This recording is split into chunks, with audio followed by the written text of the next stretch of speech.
আসসালামু আলাইকুম। সপ্তম শ্রেণীর প্রিয় শিক্ষার্থীরা, আগামী 10ই জুলাই তোমাদের বাংলা পরীক্ষা।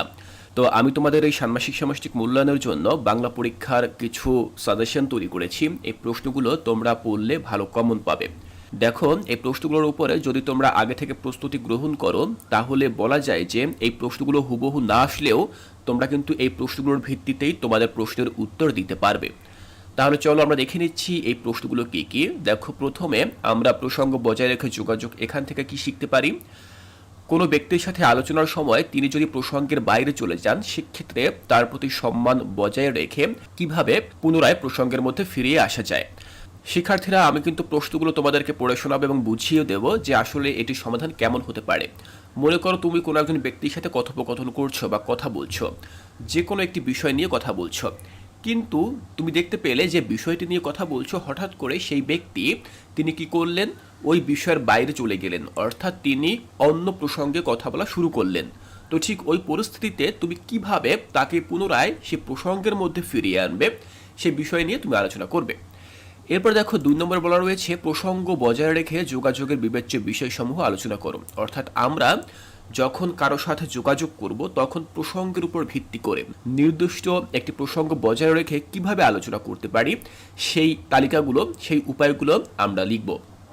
তো প্রথম, প্রসঙ্গ বজায় রেখে যোগাযোগ, এই অধ্যায় থেকে আমরা এই প্রশ্ন দুটি পড়তে পারি। দেখো, এই দুটি প্রশ্ন যদি আমরা পড়ি বা এই দুটি প্রশ্নের উপর যদি আমরা প্রস্তুতি নেই, তাহলে যে কোনো প্রশ্নই আসুক আমরা সেগুলোর সমাধান খুব সহজেই লিখতে পারবো।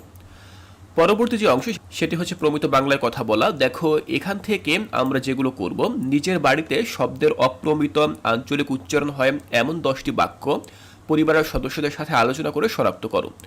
তো শিক্ষার্থীরা, আমরা কি করব, আমরা আঞ্চলিক শব্দ শিখেছি, আঞ্চলিক বাক্য শিখেছি, প্রমিত অপ্রমিত বাক্য বা শব্দ এগুলো শিখেছি। তো আমাদের পরিবারে বা আমরা আমাদের ব্যক্তিগত জীবনে বা পারিবারিক জীবনে যে সকল অপ্রমিত ভাষাগুলো ব্যবহার করি, সেরকম অপ্রমিত ভাষাগুলোর তালিকা আমরা তৈরি করব এবং একই সাথে সেই অপ্রমিত বা আঞ্চলিক ভাষাগুলোর আবার প্রমিত রূপ কি, শুদ্ধ রূপ কি, সেটি আমরা লিখব। দেখো, এক এক অঞ্চলের ভাষা কিন্তু এক এক রকম। যদিও আমরা বাংলা ভাষায় কথা বলি, কিন্তু তারপরেও বাংলাদেশে যে সকল জেলাসমূহ রয়েছে প্রত্যেকটি জেলায় কিন্তু ভিন্ন ভিন্ন আঞ্চলিক ভাষায় কথা বলা হয়।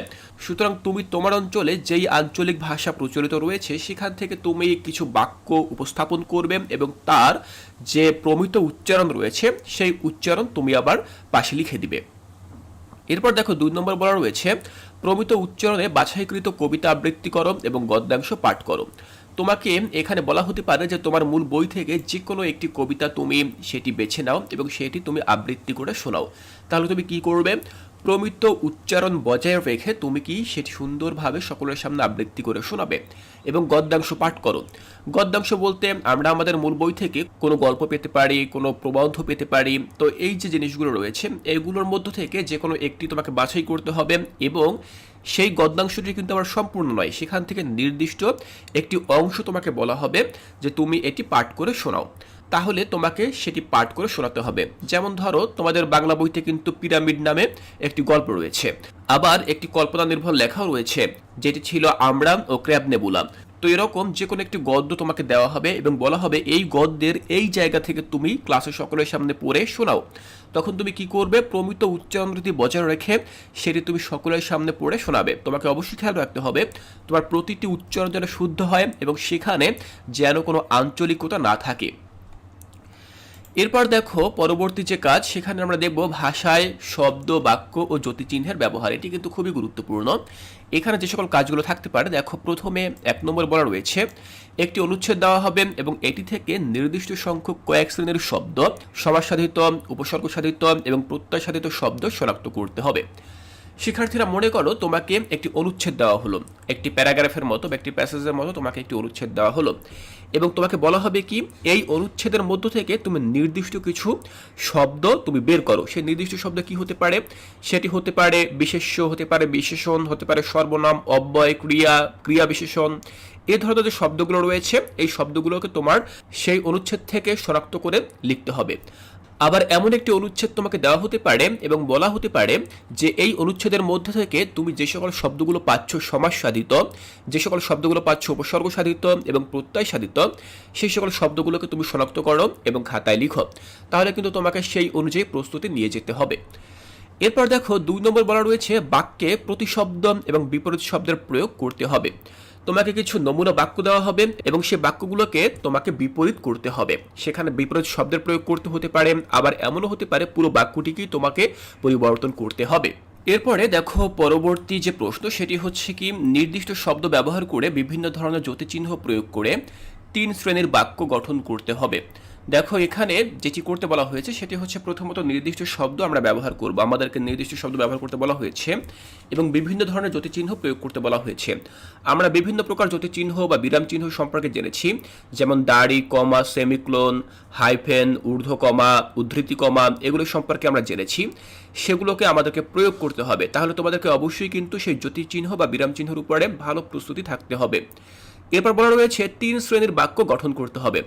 আমরা কিন্তু আমাদের মূল বই থেকে 3 প্রকার বাক্য পড়েছি, যেমন সরল বাক্য, জটিল বাক্য, যৌগিক বাক্য। এই 3 শ্রেণীর বাক্য আমরা পড়েছি। তাহলে আমাদেরকে কি করতে হবে, সেই 3 শ্রেণীর বাক্য গঠন করতে হবে। বলা হতে পারে যে একটি সরল বাক্য দেওয়া রয়েছে, এটিকে তুমি যৌগিক বাক্যে বা জটিল বাক্যে কনভার্ট করো, সেক্ষেত্রে কিন্তু তোমাকে সেটি করতে হবে। তো ঠিক এভাবে কিন্তু তোমাকে এই কাজগুলো করতে হবে। তাহলে শিক্ষার্থীরা, আমি আশা করছি তোমরা এই বিষয়টিও বুঝতে পেরেছো, তোমরা এই বিষয়গুলোর উপরে খুব ভালো প্রস্তুতি নিয়ে যাবে। দেখো আমি তোমাদেরকে এটি বোঝানোর চেষ্টা করছি, এখানে যে প্রশ্নগুলো রয়েছে হুবহু যে একই প্রশ্ন আসবে বিষয়টা এমন না। তবে এই প্রশ্নগুলো যদি তুমি প্র্যাকটিস করো তাহলে যে কোনো প্রশ্নের উত্তর তুমি খুব সহজভাবেই দিতে পারবে। দেখো পরবর্তী যে অংশ সেখানে আমরা দেখতে পাবো চারপাশের লেখা বিশ্লেষণ। তো চারপাশের লেখা বিশ্লেষণে আমরা ঠিক এরকম প্রশ্ন পেতে পারি, নিচে 5টি বিষয় থেকে যে কোনো একটি বিষয় নির্ধারণ করো। খেয়াল রাখবে নির্ধারিত বিষয়টি যেন তোমার পাশের সহপাঠীর সাথে না মেলে। নির্ধারিত বিষয়টির উপর নিচের প্রশ্নগুলোর উত্তর প্রস্তুত করো। এ কাজে তুমি পাঠ্য বইয়ের সহায়তা নিতে পারবে। দেখো তোমাকে এ ধরনের কিছু বিষয়বস্তু নির্ধারণ করে দেওয়া হতে পারে, যেমন সাইনবোর্ড, পোস্টার, ব্যানার, বিজ্ঞাপন এবং নোটিশ। তো তোমাকে এ ধরনের অনেকগুলো বিকল্পের মধ্য থেকে যে কোনো একটি বেছে নেওয়ার সুযোগ দেওয়া হবে এবং সেই সম্পর্কে তোমাকে লিখতে বলা হবে। এখন সেই সম্পর্কে কি লিখতে বলা হতে পারে? দেখো লেখা রয়েছে, এই ধরনের লেখা সাধারণত কি উদ্দেশ্যে প্রস্তুত করা হয় বলে তুমি মনে করো। এখন দেখো এখানে যে আমরা বিভিন্ন প্রকার লেখা দেখেছি, যেমন সাইনবোর্ড, পোস্টার, ব্যানার, বিজ্ঞাপন, নোটিশ, এগুলো সাধারণত কি উদ্দেশ্যে লেখা হয়ে থাকে। যেমন আমরা দেখতে পাই সাইনবোর্ড আমরা কি উদ্দেশ্যে দেখি, কোনো একটি জায়গায় পরিচিতি বোঝানোর জন্য সাইনবোর্ড আমরা দেখে থাকি। পোস্টার আমরা সাধারণত কোনো প্রচারণার জন্য পোস্টার দেখে থাকি। আবার ব্যানারও কিন্তু প্রচারণার জন্য করা হয়ে থাকে। বিজ্ঞাপন কোনো পণ্য বা কোনো সেবার প্রচারণার জন্য আমরা বিজ্ঞাপন দেখে থাকি। আবার নোটিশ কোনো একটি বিষয় সম্পর্কে মানুষকে অফিসিয়ালি অবগত করার জন্য নোটিশ ব্যবহার করা হয়ে থাকে। তো এই যে ব্যবহারগুলো আমরা জানি, এগুলি হচ্ছে কিন্তু প্রত্যেকটি লেখার উদ্দেশ্য। তোমরা কিন্তু এভাবে এটির উত্তর দিতে পারো। এরপর 3 নম্বর বলা রয়েছে, এ ধরনের লেখা তুমি কোথায় দেখেছ উল্লেখ করো। এখন এই ধরনের লেখাগুলো সাধারণত আমরা কোন জায়গা দেখি? আমরা যদি রাস্তায় বের হই আমরা কিন্তু অহরহ এই ধরনের লেখাগুলো দেখে থাকি। সাইনবোর্ড আমরা কিন্তু বিভিন্ন দোকানের সামনে সাইনবোর্ড দেখি, বিভিন্ন প্রতিষ্ঠানের সামনে আমরা সাইনবোর্ড দেখি এবং সেটির পরিচিতি সম্পর্কে জানতে পারি। পোস্টার কোথায় দেখি? আমরা রাস্তাঘাটে বিভিন্ন দেয়ালে কিন্তু পোস্টার দেখি, সেটি রাজনৈতিক পোস্টার হতে পারে, সেটি কোনো প্রাতিষ্ঠানিক পোস্টার হতে পারে, অন্য যে কোনো বিষয় সম্পর্কে পোস্টার হতে পারে। ব্যানারও কিন্তু আমরা বিভিন্ন জায়গায় দেখি, যেমন মিছিলে আমরা ব্যানার দেখি, কোনো কোনো জায়গায় মানববন্ধন বা সভা হলে বা আলোচনা সভা হলে সেখানেও কিন্তু আমরা ব্যানার দেখে থাকি। বিজ্ঞাপন আমরা কিন্তু আমাদের দৈনন্দিন জীবনে প্রচুর পরিমাণে বিজ্ঞাপন দেখে থাকি।